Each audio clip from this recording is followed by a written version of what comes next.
Good afternoon, everyone. Olivia, thank you for your kind introduction and all the topics you mentioned. I think it would last at least a full day to talk about. I'm very happy to join you remotely after such an interesting morning. My name is Martin Jetter. I'm the chairman of the SCION Association. Let me start today being straight and outspoken. We are all convinced that with SCION, we are on a journey to create a more safely connected world. And I'm happy to invite you to join me on this journey. Maya Angelou's quote, "If you don't know where you have come from, you don't know where you are going." This describes the 3 points I'd like to share with you today. Where we are coming from, where we are today, and where the future may take us. I dedicated my entire career to building enterprise IT systems. I started in the mid-80s at IBM, witnessing myself how IT transformed business and society. Back then, the internet was there, but in no way we know it today.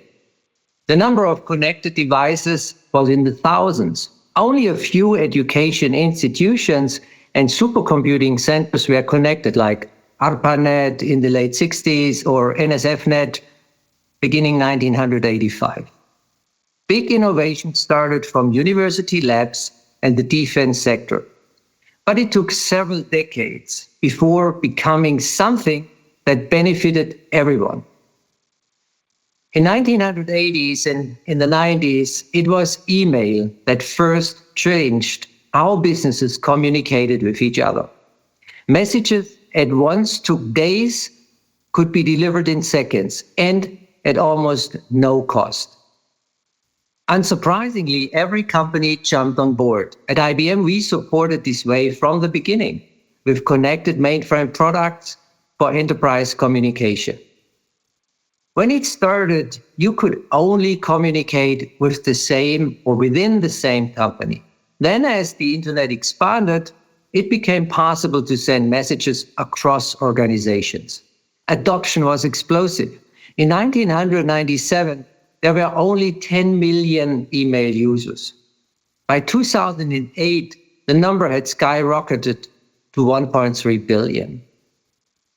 Then came the World Wide Web, launched in the early 90s. It made information sharing easy and more accessible. In 1993, there were less than 1,000 websites, and most businesses were not on the web. All traffic was sent by clear text. It took more time and more technological development for this innovation to have a deeper impact on business.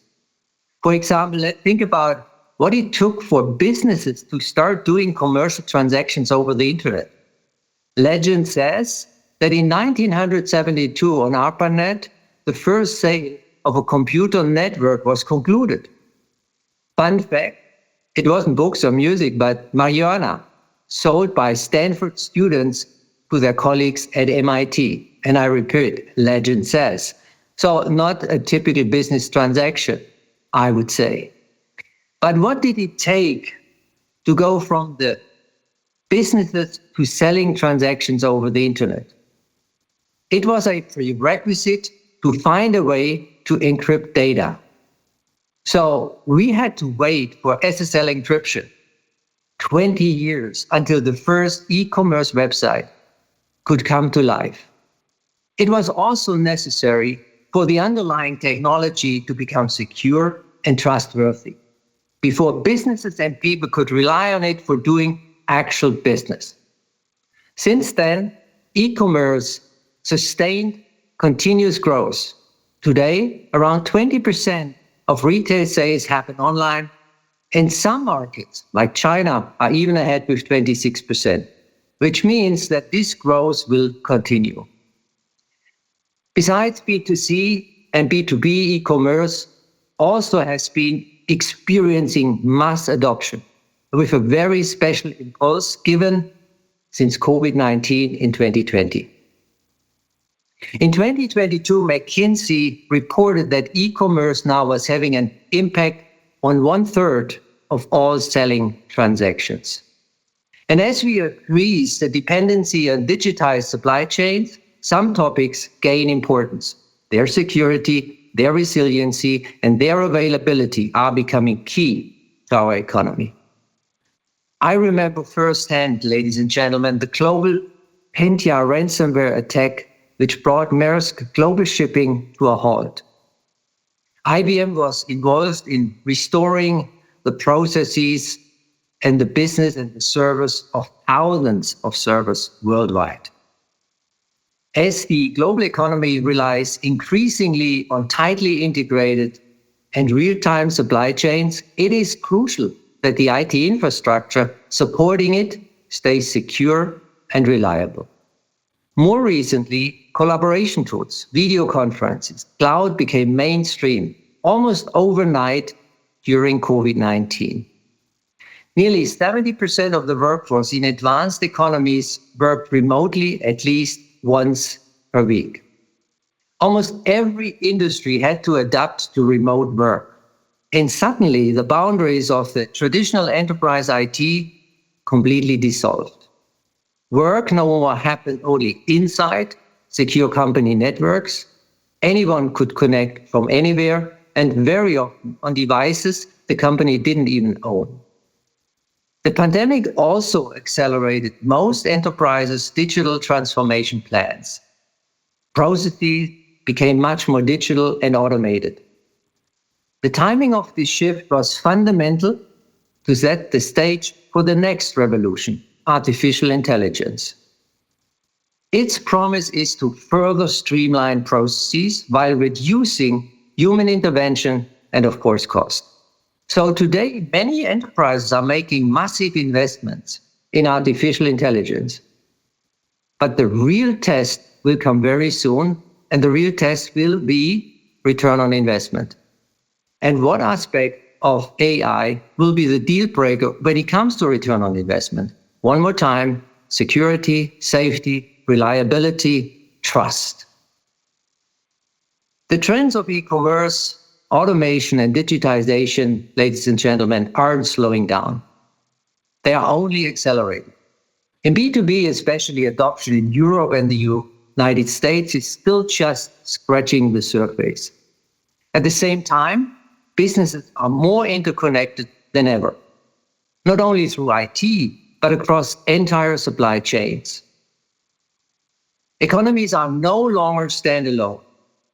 They are tightly woven systems, and such systems are becoming critical infrastructures. And as for every system, its security, reliability, and trust are fundamental for their functioning, so that they can deliver absolutely real value and growth.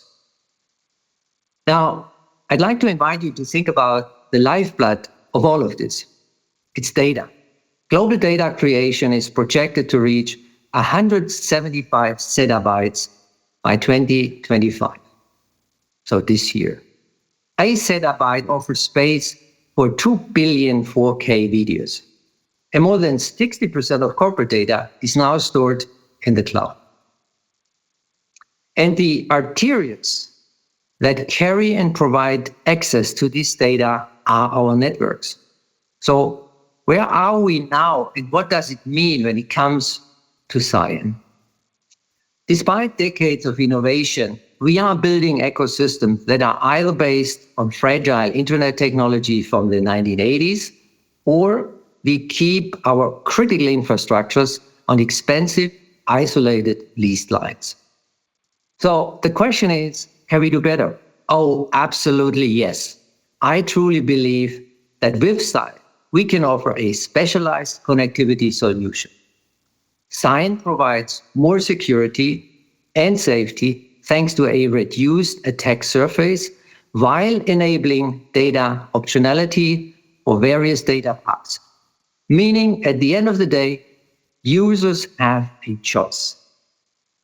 Today, companies often don't know or don't control how their data travels. With cloud and SaaS providers, data might be routed through jurisdictions with conflicting regulations. Think about the Cloud Act in the US, think about GDPR in Europe, not to mention China's special data laws. SCION enables path transparency and path control. You decide where your data travels and which jurisdiction it avoids or favors. When it comes to data optionality, instead of being locked into one cloud or one provider, SCION gives organizations optionality. Multiple paths, multiple providers, multiple jurisdictions, and all are safe and secure. You are not forced into a single choice. You can adapting depending on business, legal, or security needs. This optionality means your data can avoid questionable routes and dynamically reroute depending on risk or compliance need. Instead of being bound to a single provider or path, you gain control, you have a choice. Reduce third-party risk. You know exactly who is your network. You know exactly who is in your network. Interconnectedness is not anymore a risk, it is a benefit. Cyber resilience, instant failover, no single vendor dependencies.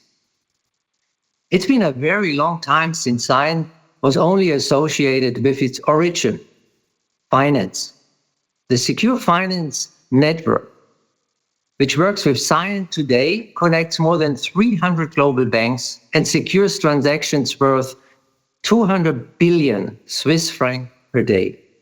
But SCION has moved far beyond finance. It powers card payments, secures with utilities, and even enables explorations in fields like surgery. So, where are we heading from here? The path is clear. Science as the backbone for critically interconnected ecosystems and the driver for safety and security in the web. Finance was first, but utilities, healthcare, transport, and many others are following close behind. Imagine replacing fragile, inflexible, and costly private lines with SCION networks worldwide. The global leased lines market will account for about $103 billion in 2031. Yet, these are inflexible and costly to scale. Cross-border data flows contributed to 2.8 trillion annually in 2016 already. And this is not just a vision, ladies and gentlemen. The global R&D community is already working with SCION. The Sierra network is giving 1 million users access to SCION technology. Academia has recognized its impacts with results presented at SIGCOMM, the world's top communication conference. All of us will need to prove that SCION works on this scale. And of course, we must address quantum. The risk of harvest now, decrypt later is real. Adversaries are already capturing encrypted data, waiting for the day quantum computers can break it. SCION helps reduce the risk by ensuring sensitive data only flows through trusted networks. SCION's path security is based on symmetric cryptography, which is quantum resistant. A post-quantum safe SCION PKI has already been tested. SCION's cryptographic agility means it can evolve smoothly as new algorithms emerge. In short, SCION is a viable risk mitigation tool while transitioning to quantum-safe encryption. Ladies and gentlemen, the internet has given us remarkable opportunities, major evolution along the years. But it took time until new technologies became sufficiently reliable and trustworthy so that they could provide real value to society. With SCION, we have technology that has proven itself in several critical ecosystems. As SCION Association, we are looking forward by continuing expanding the reach of this technology with all of you. In closing, I'd like to express my sincere appreciation to the ETH Zurich for hosting our SCION Day, our MC, Olivia Kinghorst, the association team for organizing the event, and our speakers, sponsors, and members who make this possible. And all of you, as pioneers of this fantastic solution, it's clear that only if we work together can we make SCION a global success. So let's create a new chapter in the evolution of information technology. I'm very much looking forward to it. I hope you enjoy the rest of SCION Day, and thank you and all the very best to you, and apologize that I can't be there. Critical businesses kept me in the US. Thank you very much and have a great day.